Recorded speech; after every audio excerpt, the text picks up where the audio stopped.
Hi everyone, Welcome back to the Obituary Stories. and in today's podcast, we are going to talk about a daring classroom. So, what is a daring classroom?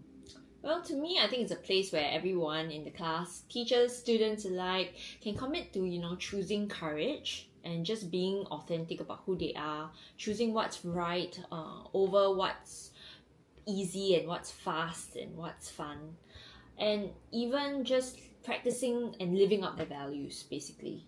So if someone is able to just stand for what they believe in and just share their thoughts, without holding back, I think that's the most authentic form of living, and it's like the most sincere way to go about things rather than just putting a mask on. Okay. So, in fact, this whole concept of a daring classroom came about when we chanced upon Brené Brown's TED Talk to a group of educators in Austin, Texas in 2017. Yes. And that was also when I shared the video with Joyce, and we resonated with Brené Brown's ideas on how and what a daring classroom will look like. So, in fact, when I knew about Brené Brown a couple of years back as an educator, there were certain things that she has mentioned about vulnerability and shame that really resonated with me. And so, in this episode, we would like to share with you some of the things about vulnerability that we have done in the classroom. Yeah, that's right. So, what does a vulnerable classroom moment look like for you?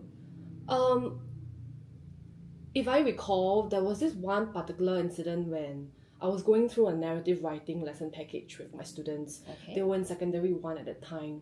And narrative writing is quite technical. Yes. And so I was going through the whole structure of how a narrative should look like. Yeah. But the students, they grew restless and they were very, very disengaged, knowing that it was a bit too technical for them to digest. I agree. And Never like essays. Yeah, and so Sorry. it kind of bothered me that they Yeah. were disengaged, but at the same time, I really also wanted to address the problem with the restlessness and the disengagement. So I took a risk there, and I stopped the class, and I told them how I felt, that how the energy and the morale was affecting all of us, including those students who were trying to listen. And it also affected me as their teacher. So I stopped the class and I asked them, okay, seems like you're not very interested in this. How can we make it more interesting the next time round? And so I got the students to come up with a few strategies that we could explore together in the next lesson.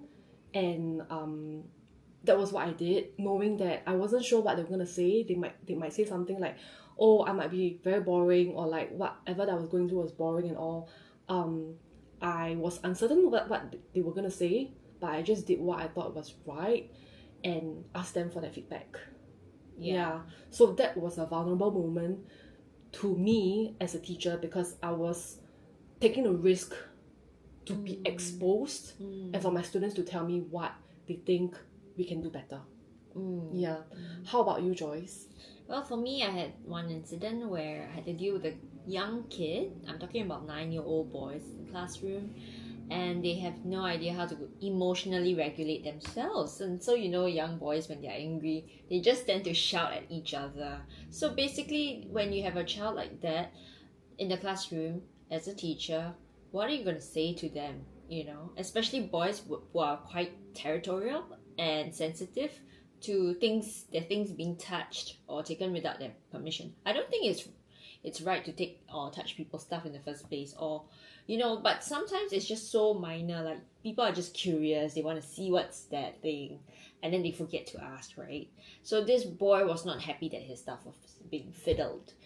Moreover, that boy was encroaching into his space to look at his stuff, and so that boy got offended and he started making noises like, oh, stop it. Yeah.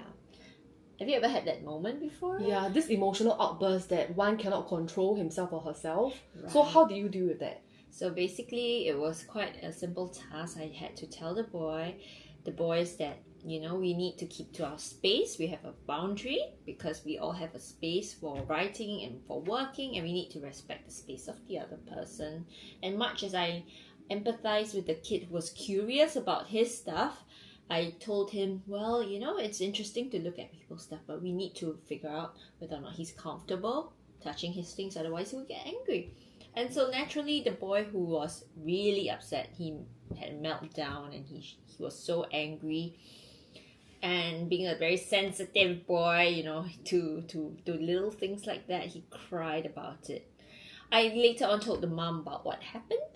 And the mom actually felt that he also needed to see a therapist for his behavioral issues because he was acting way and above beyond what was expected. And later on, the mom came back to me and told me that she would be taking a break from the classes to let him cool down.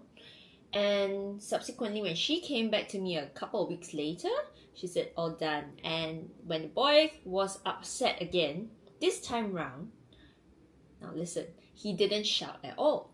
Instead, this is what he did. He came up to me and said, Miss Joyce, I'm having a moment. I'm dealing with something that upset me. I need to go out and have my space for 10 minutes. I'll come back when I'm ready. That's nice. So mature, right? For a young kid? Yeah. So basically, if boys can be trained that way, life and classes would be so much smoother. So I believe that all of us can be trained to help children to rationalize and calm themselves down. And children can really learn very adult-like behaviors, even for that young age. To add on, I think it's not only boys who need to learn how to emotionally regulate themselves. I think even it's not just boys. Let's put girls it this way. too. Girls have emotional issues as well, and sometimes they don't know how to express it. And there's so many ways and avenues for girls that they can use to express their feelings of anger, shame, whatnot. And Brené Brown breaks it down into little parts for us to understand. So let's go into the next section. And by addressing how we feel about what we think or what we feel about in the classroom, I think we can actually stop bullying and we can actually make the classroom experience more pleasant. By calling out very antisocial behaviors like bullying, name calling, even calling out racism, as well as addressing certain stereotypes and addressing stereotypes they have about certain people. I thought that as educators, this is something that it's important for me to do in the classroom whenever I hear someone saying something about another group of people who they can laugh about and stuff like that. And I don't normally tolerate such things in the classroom. In my classroom, at least, I don't tolerate that. I think it's very, very unhealthy to be the enabler to allow stuff like that to happen. But at the same time, I also know that whenever I try to call out racism or things like that, putting myself at risk here, because you never know what the students are going to say to respond to you in that manner. And so sometimes I ask myself, what does a vulnerable moment sound and look like? I would think that according to Brené Brown, it's dealing with a lot of uncertainty in the classroom, and then also we take a lot of risk as educators when we're addressing a vulnerable moment, or when we talk about something vulnerable that has happened to us in our lives before, and subject to tons of emotional exposure, because these are the things that we might not be comfortable talking about, but it's important that we talk about them and instead of shying away from them. So with that, we have come to the end of today's episode, inspired greatly by Brené Brown. And I will see you. I will